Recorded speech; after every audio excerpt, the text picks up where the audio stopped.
Hey everybody, you're listening to We Still Like You, the embarrassing storytelling show. I'm Jesse Vititoe, and I just want to say real quick before we get started that this is the beginning of the third year of the podcast.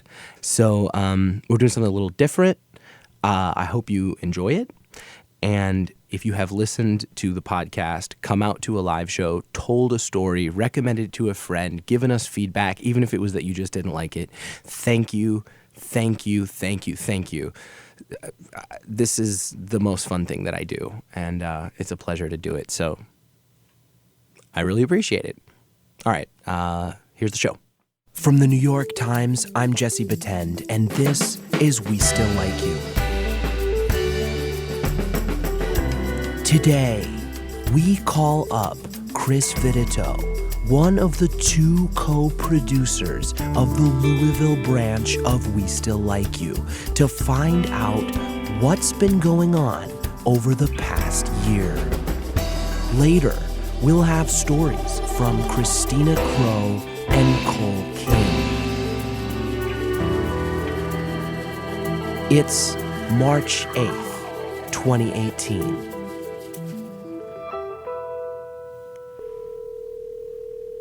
Hey, Chris. Hey, Jesse, what's up? I just burned my mouth on coffee, but that's my own fault. Chris Vititoe is one of the two co-producers of the Louisville branch of We Still Like You. I'm going to try to include lots of mouth sounds and clicking. Since Perfect. It's going to be broadcast. I called up Chris to find out how things are going over there. So, actually, this is weird. I think this is the first time we've ever talked. It is, yeah. Yeah, we've been doing this show together for over a year now because this is our little celebration of your 1-year anniversary, like 3 months late, I think. When is the actual anniversary? The anniversary was, it was December. You know, it's weird because, you know, there is this, like, sense of shame about the South, you know? Like, I want to put my best foot forward.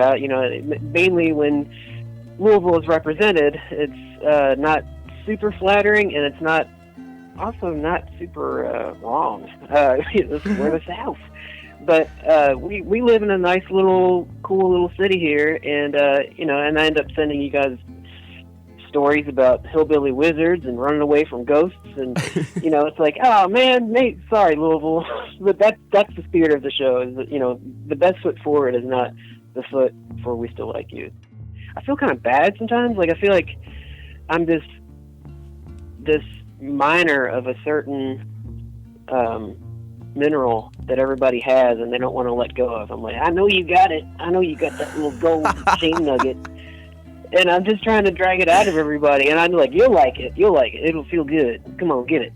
And we just kind of harvest this and send it to a Midwest city, and it goes on the radio, and it just, sometimes I feel kind of bad, it's like we're this weird satellite, like we don't, like, this is probably not going to be broadcast this part, but we had never spoken before, and it's like I work on the moon or something, and I'm gathering this weird ore and sending it to Earth, yeah, that's weird. No, that's true. I kind of feel like that sometimes too, because I'm just this like weird disembodied voice that's like, hey, how you doing? Here's a story about poop. Hey, how's it going? Here's a story about a terrible, terrible sex experience. Go have a great day. I have no idea who you are or where you are. And I'm like sort of the guy on the moon station who's just like beaming the stories out to different places. And that's okay. I kind of like that.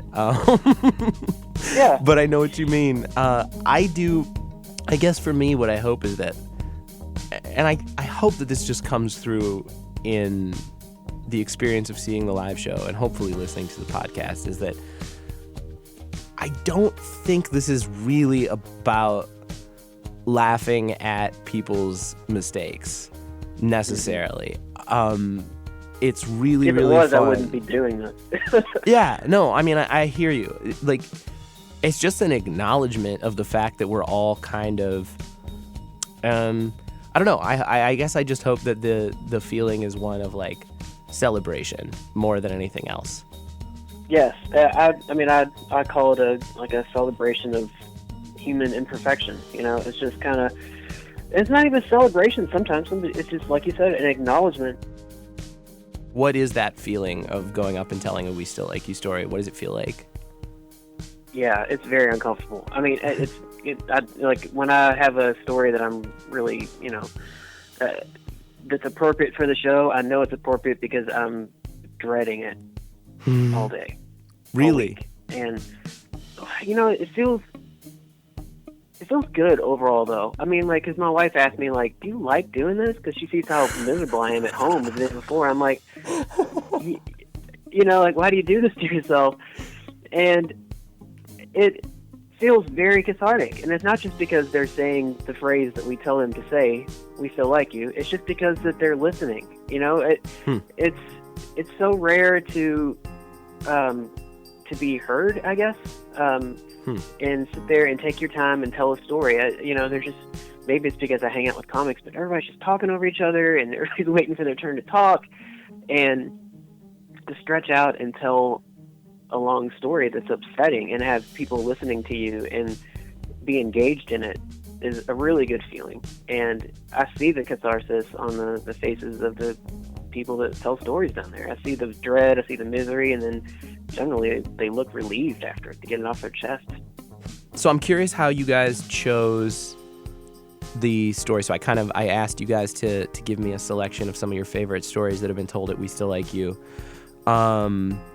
So first up, Xtina Cro. Tell me a little bit about this story and how you guys chose it. Well, how I met her is funny. I just met her through a friend of mine at another stand-up show, and she was just traveling through town.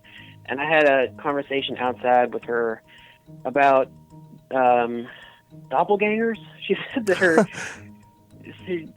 her doppelganger is a porn actress that just lays in bed and eats food. And I was like, oh my God, like I've been told I look like Tom Arnold, but that's something. And sometimes you get a feel when somebody, after talking to them for 5 minutes about doppelgangers, that they're right for the show. This story in particular is amazing, and I love how she's told this story a few times, but you can tell how still upsetting it is for her to tell the story. You can hear her voice shaking, and gosh, this story is just like one embarrassment, one trauma after the other. It really is something. And she's funny throughout the entire thing, and she's fun. It's so, not to sound too corporate, but it's so on brand with the show in terms of just, she gets it. She's shameless and in the best way. She's just like laying it all out and being very, very vulnerable and telling jokes that don't betray the genuineness of it. In this story, Xtina tries to spice up her sex life by asking her then husband what turns him on. Beamed down from a moon base called Kentucky, here's Xtina Cro. Hello, I'm Xtina Cro. A guy died inside of me, and that still isn't my worst dating story. We're going to bounce around a little tonight. You're going to hear the worst one, don't worry. I was married to a guy for 7 years who wouldn't fuck me. This went on for 7 years because I'm a very determined person by nature. I'm very committed. Committed to winning mostly, even if the prize is shit. Speaking of my husband, while we were dating, he once told me that he didn't like a back rub I gave him.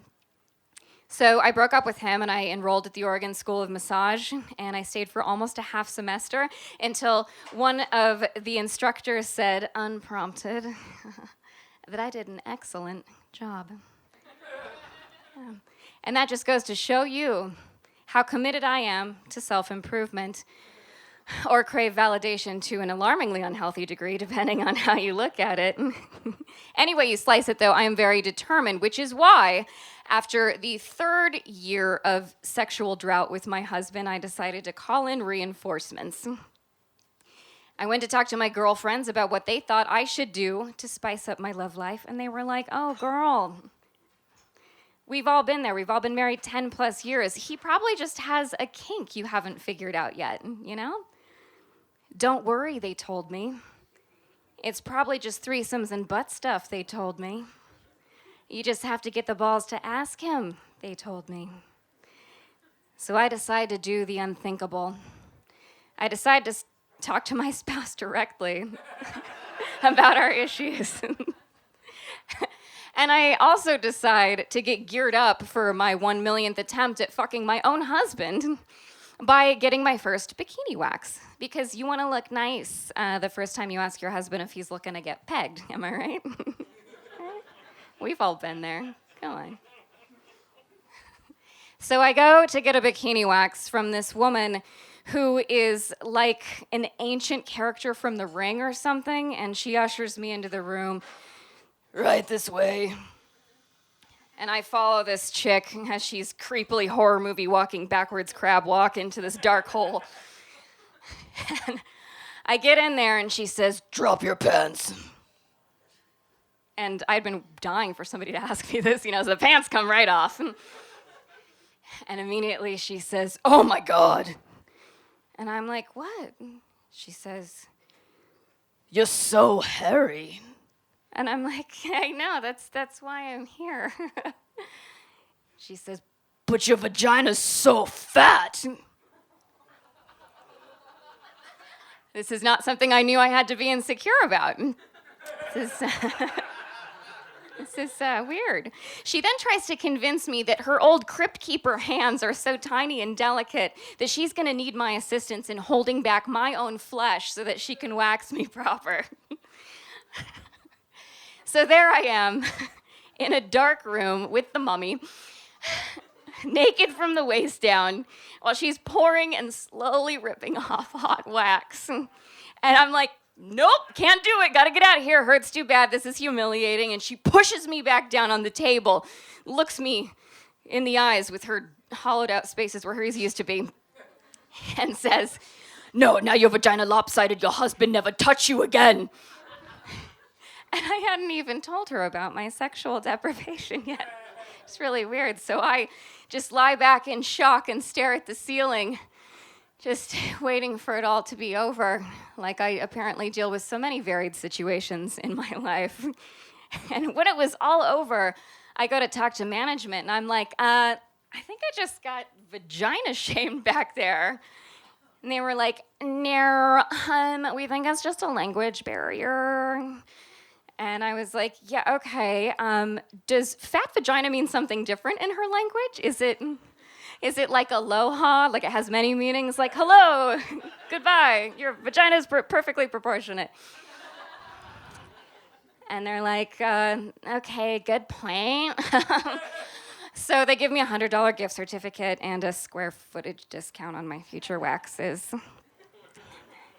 And I go take my big old twinkle cave full of brand new insecurities home to my husband, who I assume at this point just has a secret fantasy about fucking like any woman with a tiny Cupid doll fun-sized vagina, because at this point that's my worst case scenario in my head. And so I go to the husband and I say, "Hey baby, just tell me what your kink is. You're in a safe space. Whatever it is, as long as it has nothing to do with defecation or kiddie porn, I am on board. I am a good wife. I will make this shit happen. I am determined." And that's when he reveals to me that what he wants to do is fuck amputees. Amputees. Yeah. Talk about setting me up for failure, right? Or like really expensive elective surgery.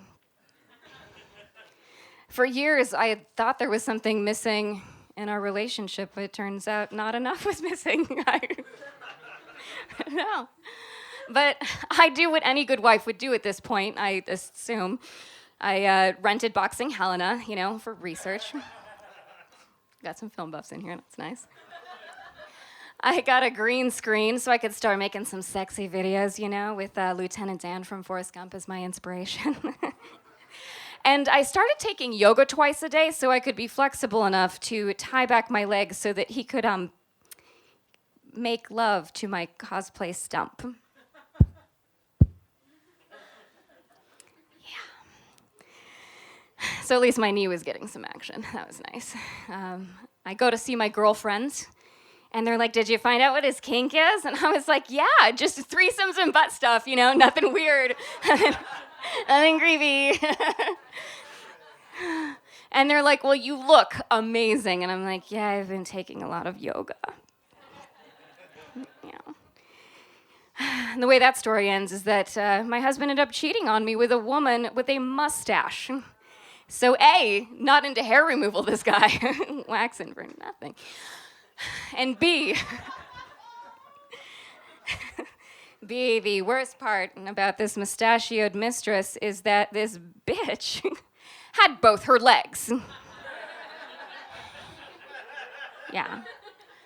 And that still isn't my worst dating story. But I was still optimistic after that, I figured there's no way that anybody after this is gonna reject me for something more ridiculous than having too many limbs, right? But in the years that followed,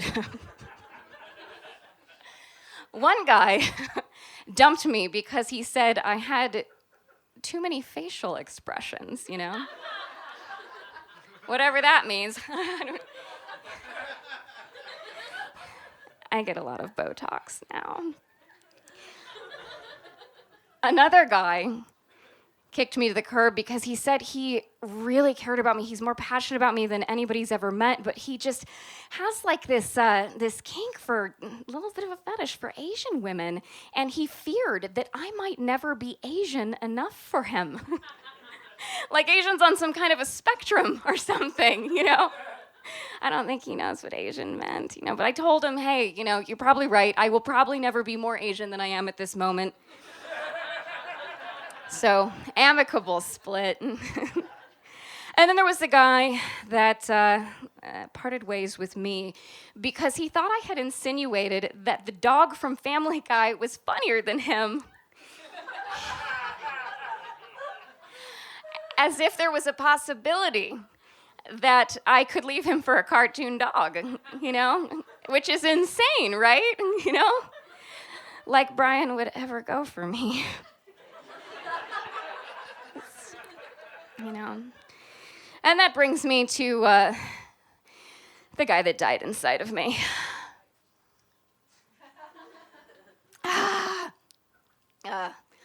I'm in my 30s. A lot of women are creating life inside of them. I'm extinguishing it.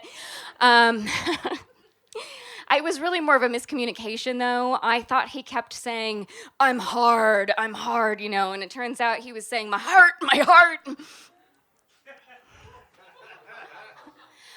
To this day, I don't know if it is the biggest sexual insult or the greatest sexual validation I've ever experienced.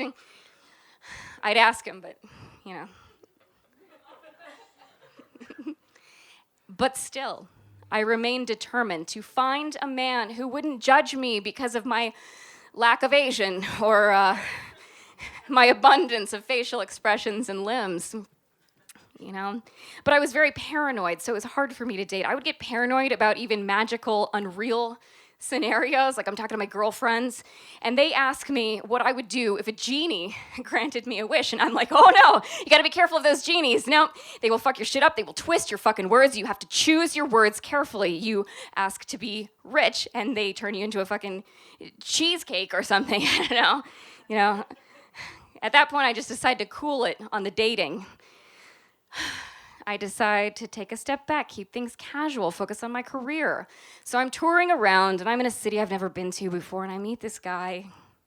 And you know what they say about love, you get that gift when you least expect it. And this guy is incredible. He romances me, he likes both of my legs. And he does the sex with me, and I hadn't done it in a while, so it probably looked like that.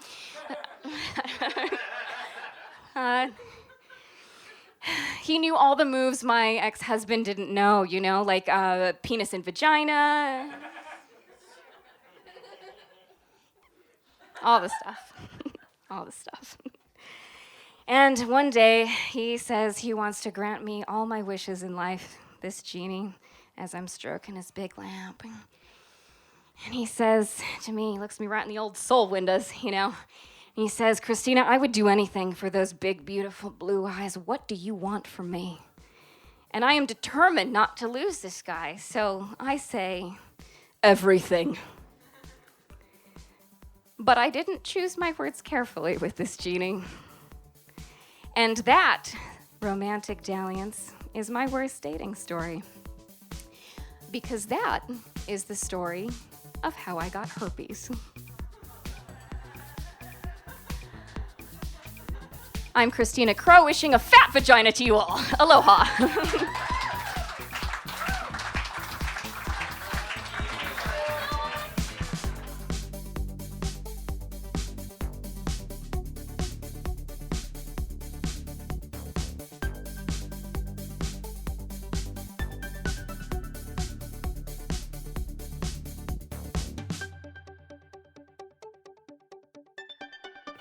What about Cole King? How'd you guys pick this one?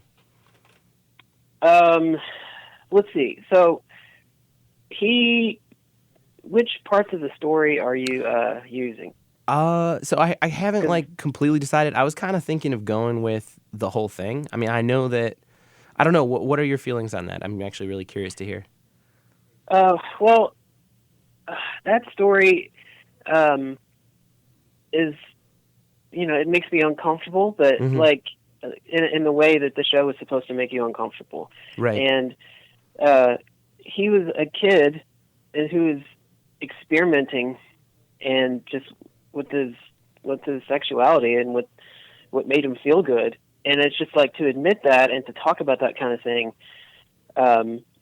it's brave and it's weird and it's one of the things that makes me like it. It's just a reminder of just how weird human beings are. That it's just like when he tells a story, it's just like, wow, anything is possible with human beings.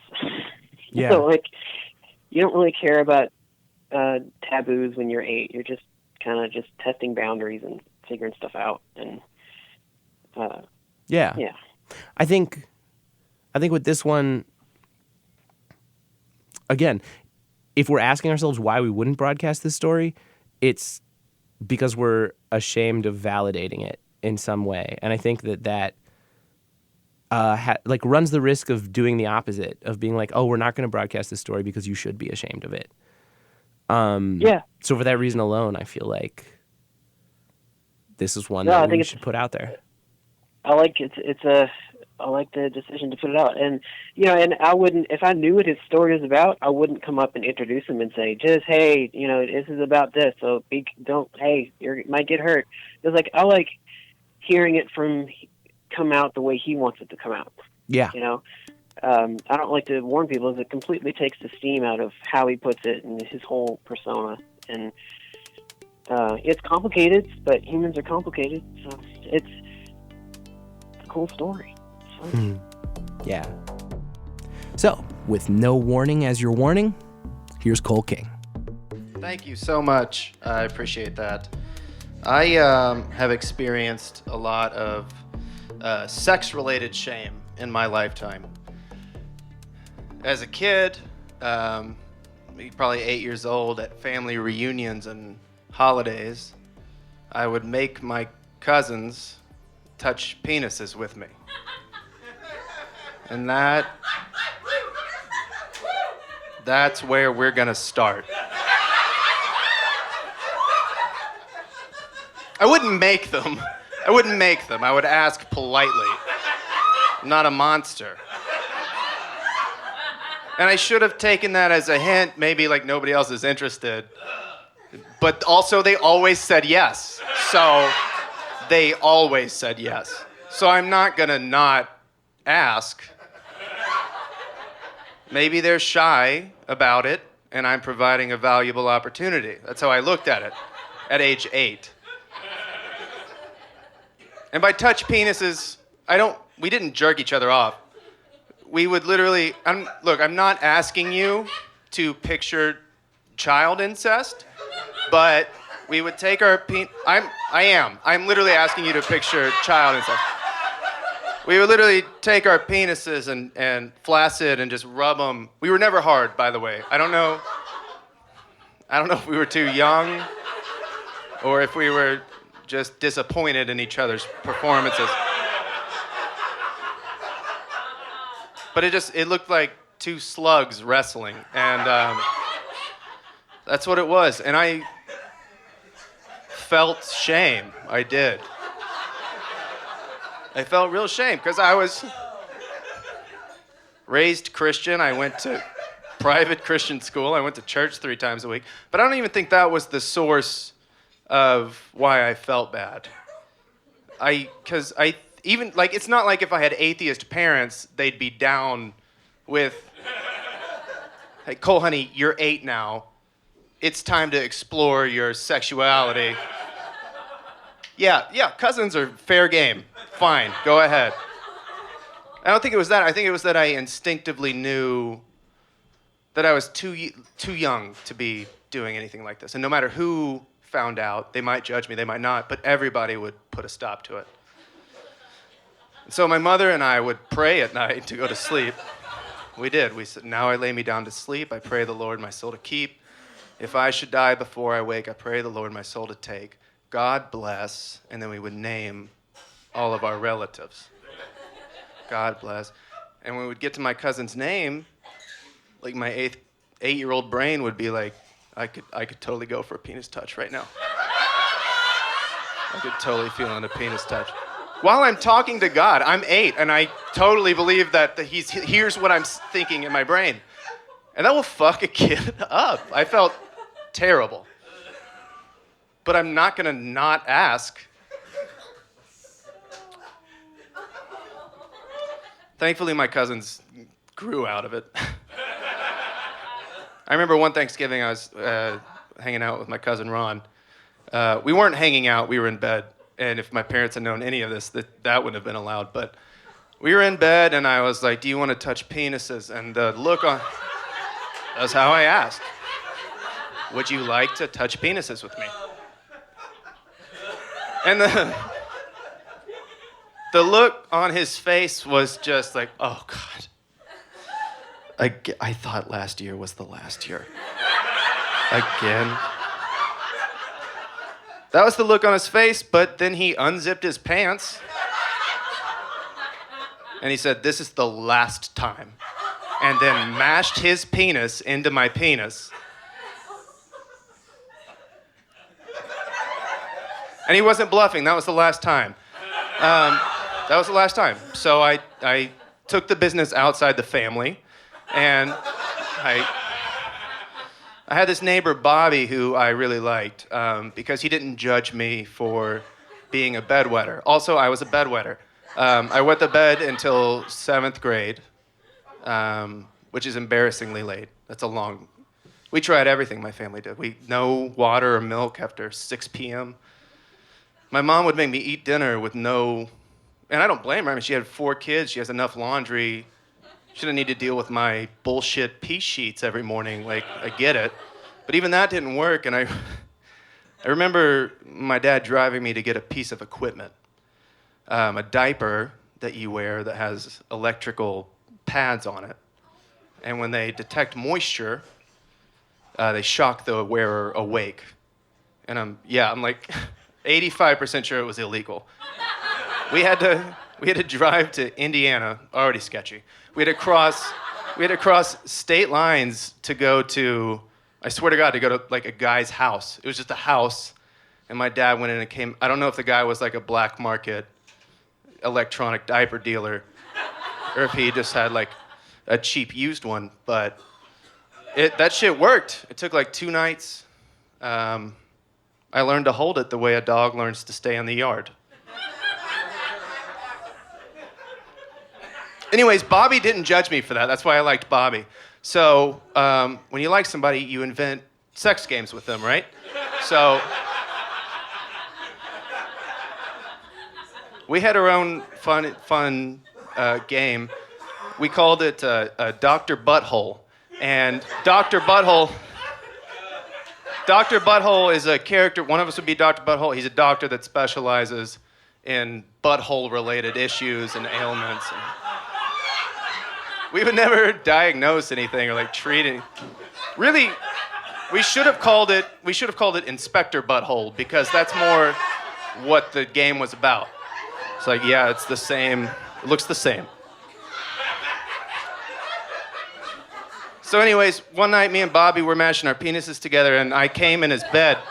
And I came, and I was like 11, I think, and I knew what had happened because I had just discovered masturbation, and so I knew what came out of me. But poor Bobby had no idea what had just come out of my penis was pooling on his bed sheets, and tears, just immediately tears, and screaming, yelling at me, "What have you done to my bed?"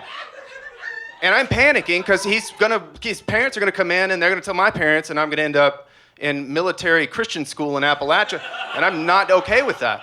But it's too late. I hear footsteps coming down the hallway, and it's his mom. Miss Terry that's her real name. Shit. Miss Terry, she comes in. She doesn't say a word. She just looks at the jizz, my jizz, and she leaves without saying anything. And so me and Bobby sit silently. Don't Facebook anybody named Sam. Me and Bobby sit there quietly, and she comes back in shortly after that with a handful of paper towels, and in the other hand she has Febreze, and she wipes up part of me, and Febrezes it, which, by the way, does not disinfect. She was just masking my scent. And then she walked out, and that was the last I heard of. I think she was just like, I'm not having this conversation with his parents. I'm just gonna skip it. So it wasn't really a bad night. I mean, I came, and then a nice lady picked up after me. No, it was bad. I was 10 or whatever, or 11, and I learned that orgasms cause panic and screaming and crying. But it was right after that I really got into girls. I was done with penises. I've got one, I get it. I know, I'm not interested. So, but I still am religious, and that affects things, and I still have shame for the things in the past. And I dated the same girl through all of high school, and we were both religious, so that meant that for 4 years we just had anal sex. Because I don't know if you know, but there's a lot of like religious rules about the different holes and like how you can use them and ins and outs and all these things. So we felt like we could trick God into thinking that we were still virgins. We were literally getting off on a technicality.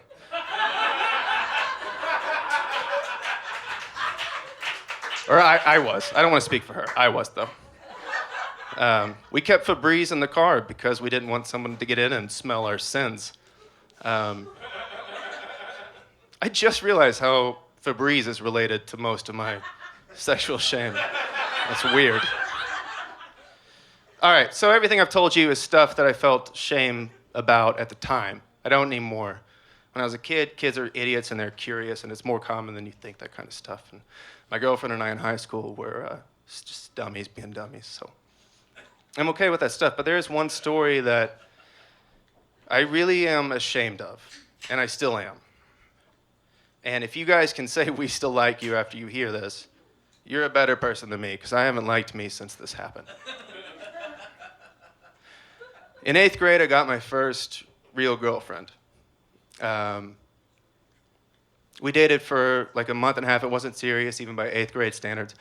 But we did do some sexual stuff, some hand stuff. And if you were an 8th grader in 2005 at a Christian school, that was some rock star shit. You had to share that.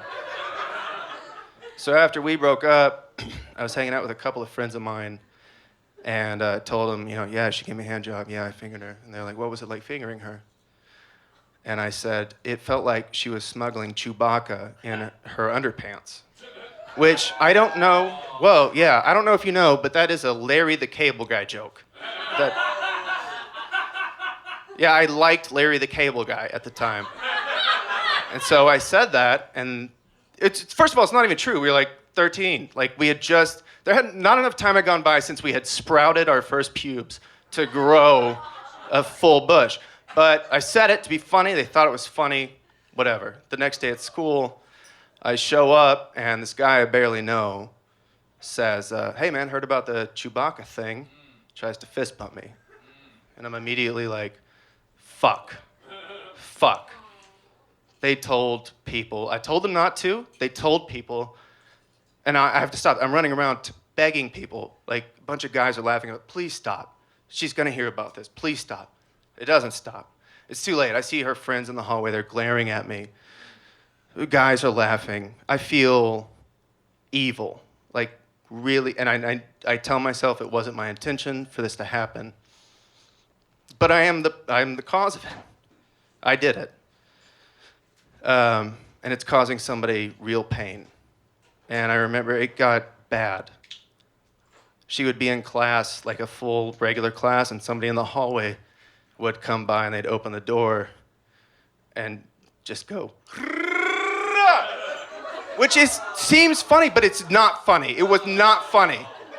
It was fucking terrible. She was so good at basketball that in 8th grade, she was on the JV basketball team. And at her games, when she touched the ball or shoot free throws, people in the crowd would make that same noise. Not a ton of people, but enough for her to hear. And I remember having my head in my hands, crying. And I look up, and she's sitting on the bench crying. And I want to apologize to her, but nobody will let me near her, which I totally makes sense. And it got so out of control that my mom found out. My mom found out, and she immediately shoved me in a car and drove me to her house and said, you go in and apologize to her right now. And I knock on the door. Her dad answers. And I've never seen a look of disgust like that in my life. Props to him for not beating the fuck out of me.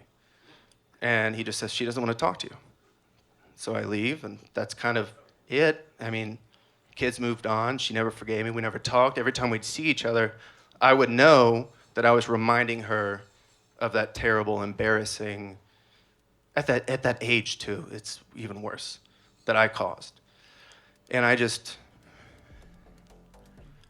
to this day, I feel ashamed and like a real regret. And I don't know if I'll ever forgive myself for liking Larry the Cable Guy.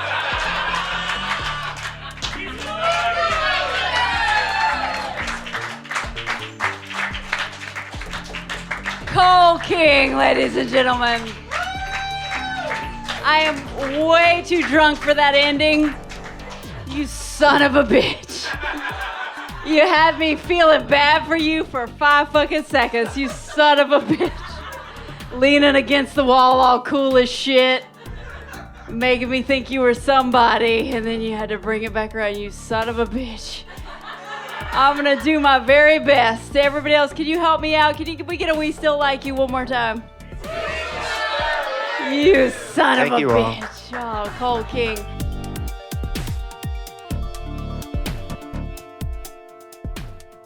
Again, not Louisville's best foot forward.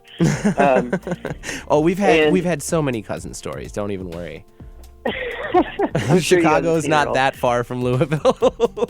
Yeah, it's still the Midwest. Yeah, come on, it's not England or nothing. Yeah. We don't marry our cousins, but yeah, no, we make it official down here. Yeah. But it's kind of like I know somebody kind of made a remark to me after his stories, like how they didn't like how jokey the whole thing was when it was kind of mean and sexual assaulty.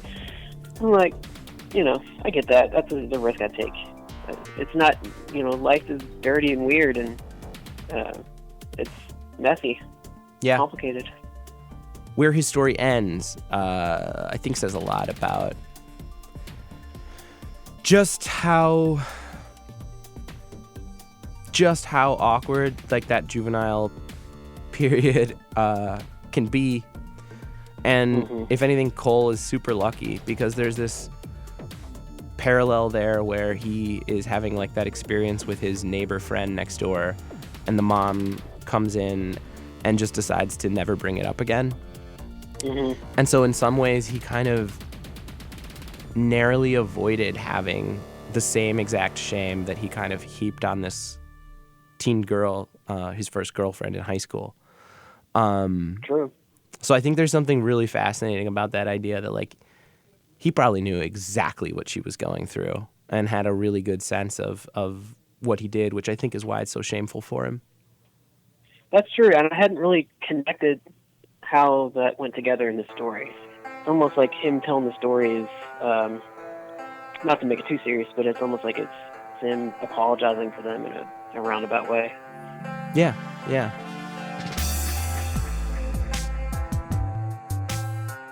And that does it for this episode of We Still Like You. I'm off to the big shame station in the sky. I'm not dying. That sounds like I'm dying. But if I was dying, wouldn't you want me to know how much you like this show? Right? Leave us a review on iTunes. Maybe tell your friends. I really want to keep doing this, and you have no idea how much it helps. And how could you let me leave this world without signing up for our Patreon? I'm dying. Again, not really, but if I was, you'd sign up, wouldn't you? All right, then. Check out patreon.com/WeStillLikeYou to find out how you can get your story of shame memorialized in a comic strip by one of the We Still Like You live artists. We've got a lot of cool stuff coming your way. We'll be bringing back some familiar voices pretty soon, some people who used to be on the show. We'll be doing more interviews and giving you some deep dives into the people who are telling these stories.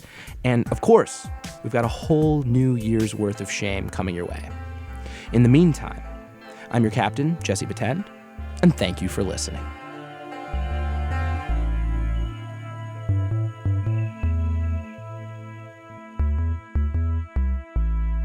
This month is the 3-year anniversary of the podcast, and so we are going to fuck it.